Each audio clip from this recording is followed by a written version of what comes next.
વડોદરાની ગંભીર દુર્ઘટના બાદ પણ હજુ તંત્ર ધૃતરાષ્ટ્રની ભૂમિકામાં હોય તેમ અમરેલી જિલ્લાના અમરેલી તાલુકાના નાના માચિયાળા ગામ નજીક ઠેબી પુલ પર આવેલો પુલ કે જે અતિ જર્જરિત બની ગયો છે ને જોખમી બનેલા પુલ કે જે ગમે ત્યારે ખાબકે તેવા સમીકરણો જોવા મળી રહ્યા છે।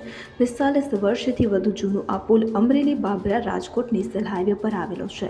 પુલની હાલત એટલી ખરાબ છે કે વાહનો પસાર થતાં પણ ધ્રુજતો હોય છે। પુલના નીચેના ભાગમાં પોપડા નીકળી ગયા છે અને લોખંડના સળિયા બહાર દેખાય છે। આ પુલ ક્યારે ધરાશાયી થાય તે નક્કી નથી। ત્યારે આ પુલ ગંભીર અકસ્માત સર્જે તેવી દહેશતથી સ્થાનિક સરપંચ પણ આ પુલની મરામત થાય નહીંતર વડોદરા જેવી દુર્ઘટના સર્જાવાની ભીતિ વ્યક્ત કરે છે।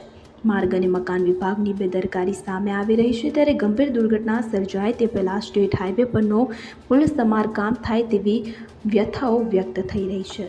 મનોજભાઈ, આ રાજકોટને જોડતો સ્ટેટ હાઈવે નો આ બ્રિજ છે, અતિ બિસ્માર થઈ ગયો છે। કેટલા વર્ષ જૂનો છે ને અતિ ગંભીર હોય, એટલા બધા વાહનો કેટલા ચાલે, આખી વાત કરો ને।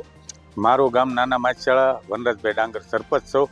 આ પુલને અંદાજિત 45 વર્ષ થયા છે અને પુલ અતિ જર્જરિત છે અને આમાં અવારનવાર પણ એક્સિડન્ટ થયેલ છે।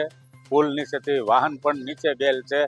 તો આ પુલને જો તંત્રને અમે ઘણા વર્ષોથી રજૂઆત કરવી છે, લગભગ 3 થી 4 વર્ષથી અમે રજૂઆત કરેલ છે, તો તંત્ર કાંઈ ધ્યાન આમાં દેતું નથી।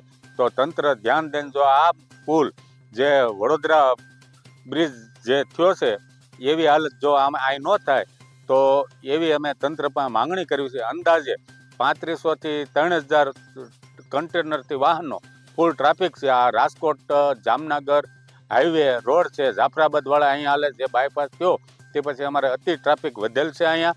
અને આ પુલ તો ઠીક પણ રોડે પણ હાંકડો પડે છે, અવારનવાર એક્સિડન્ટ અહીંયા બને છે। એવી ઘટનાઓ દુર્ઘટના ઘણી પણ બનેલ છે અને આ મોટી દુર્ઘટના ન સર્જાય એ માટે અમે તંત્રને રજૂઆત કરવી છે। Bureau report CN24 news.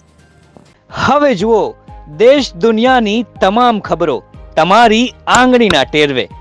ઉઠાવો મોબાઈલ અને Google Play Store પરથી ડાઉનલોડ કરો અમારી CN24 ન્યૂઝ મોબાઈલ એપ।